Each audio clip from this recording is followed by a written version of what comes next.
Welcome to this video. So this video we are speaking to getting over an ex, especially when you know they are not aligned with your values, when they are not good for you. So this young lady has messaged me and there's a little bit to this. So let's deep dive into it. I'm going to read it out and I'm going to stop at various points and just elaborate upon what some of the options could be, or what could be something that's unconscious and sort of hidden that's happening in the background of why we feel this way. Because it's difficult sometimes to get over an ex, especially when you've shared depth with them, when you've shared wonderful experiences together, when you've changed in a healthy, positive way because of that person. Also, being in a relationship, as we know, brings up a lot of old stuff as well. And so we can get attached and magnetized to that stuff too. And so let's go into all of this, and let me begin with reading what this young lady says. As always, I keep it anonymous, and she's requested that as well. So, love watching your stories and following you and Christine. I hope you're both well. Thank you so much. Okay, so I've been broken up with a guy for 5 months. We were in a long-distance relationship for almost 2 years, and I miss him. Well, firstly, that's really normal and really common. So do your best to not be hard on yourself for missing him or missing anyone in your life when they're no longer in that pattern of seeing them on a regular basis or connecting and communicating with them on a regular basis. Our physiology is accustomed, our brains are accustomed to being in that person's life and that person being in our life. And so it can take some time to unwind that or break the habit of that. That's really important as well. He was a bit moody, a bit manipulative, and triggered me a lot. So I'll stop there. So it's amazing that you're able to firstly acknowledge that he triggered you a lot. And so his moodiness or his manipulation and whatever else he was doing and being, which we're going to get to in a moment, that was also triggering you.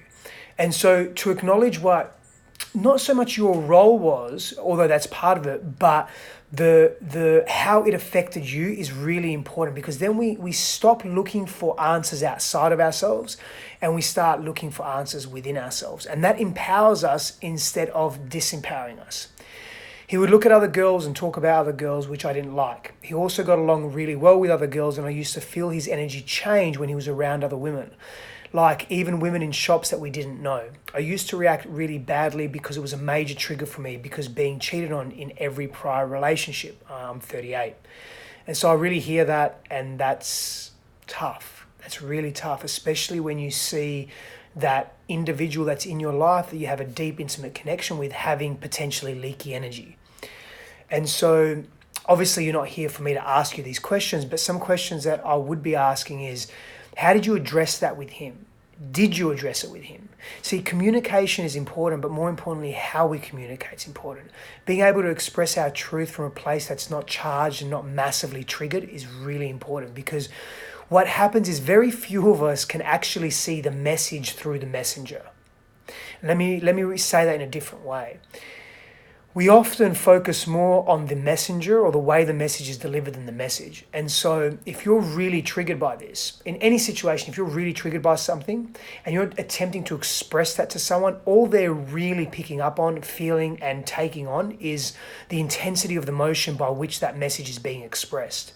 And so the message, the quality of the message and the quality of your truth gets lost in the way it's being expressed, which is unfortunate for us who are trying to really express our truth and come from a place of love and care, but we're ultimately coming from pain and fear because we're being triggered. Now, yes, those triggers may be yours and you may have something to work through. Absolutely. And if his behavior is out of alignment and not in integrity, that's his, and he needs to own that. Like, he really fucking needs to own that. And the only way he's going to own that is if he's willing to look at his stuff, if he's willing to empower himself and take responsibility and accountability for the way he's behaving. And if he can see that it's hurting his partner, that's not healthy. And if he can't see, well, that's not healthy either. And so it becomes this two-way street. It's always mutual reciprocity. It's always, how do we communicate our needs in a healthy way that can be really received? And how can we be open to hearing what our partners have to say? And that's really important as well. I have had very low self-esteem and confidence all throughout my life, but I'm really working hard on changing that. If I had good self-esteem and confidence, would any of what he does be a problem to me? Yes and no. It would probably still be a problem to you, because what I'm hearing and what I'm sensing from you is that that's not aligned with your values. That's not aligned with the type of relationship you want to be in. So whilst it may be a problem for you, you wouldn't necessarily react to it in the way that you have if your confidence, your sense of self-worth, your self-esteem, your ability to communicate with clarity, you not being massively triggered, or at least being able to internalize or deal with that trigger, if you're able to do that in a more clear and effective and heart-based manner, what would generally happen is that would be a problem for you, but you wouldn't tolerate it and you wouldn't accept that as being truth in the relationship. I'd also say you were doing long distance for 2 years. So if he's like that in front of you, I'm wondering how he was not in front of you. And so that's really important to understand as well. It's really important for us to have a very clear communication about what our boundaries are, healthy boundaries are in relationship. I wonder if he can't value me properly because I haven't valued myself properly. Yes and no. Yes, that's definitely part of it, because the more we value ourselves, the more we open up the space and others to value us as well, because we see ourselves. We become less codependent and less reliant on how others see us, and more reliant, for lack of a better term, on how we see ourselves. And so we open up the door for people to nothing but love us and care for us and respect us. If I was different, would he be different? I worry he's a bit narcissistic. Potentially he could be narcissistic. I don't have enough information to make that judgment. Or he may also carry narcissistic tendencies. And yes, if you were different, to some extent he would be different. And let me explain why. And maybe not, but then you would be able to make a very clear decision and distinction and say, that's not for me, see you later. And so if you were different with how you reacted as opposed to, or how you would respond as opposed to react, because reaction is coming from that primal urge to protect ourselves.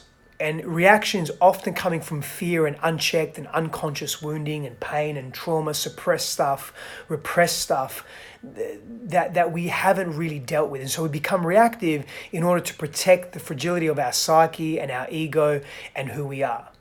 And so if you are different in that sense, or when we are different in that sense, we come into a more holistic version of ourselves, where we're connected more here and we've seen our stuff and we've dealt with some of our pains, what generally happens is we attract and magnetize people in our lives that are in alignment with that level of truth, with that vibration, and with that level of power.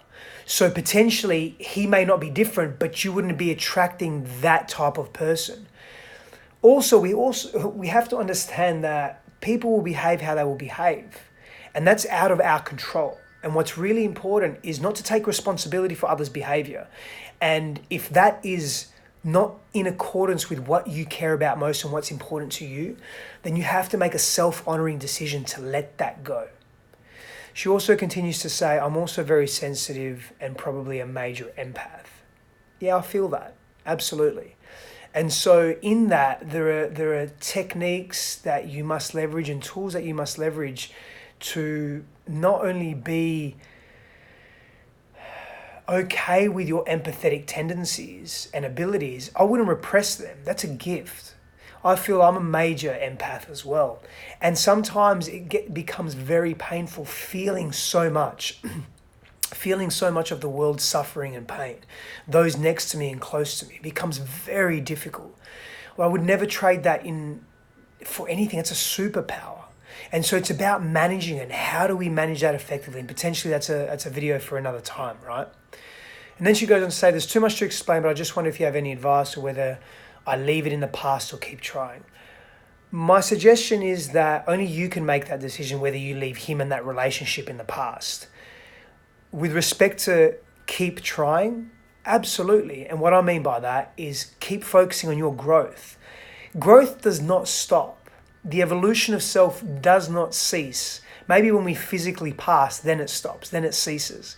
Until then, growth is optional, right? But it's ultimately inevitable. We'll always get there. And so it's where that's how quickly we choose to acknowledge the growth phase and stages that we're in. I hope that's helped. Many blessings on your journey, beautiful people, and I'll see you in the next video.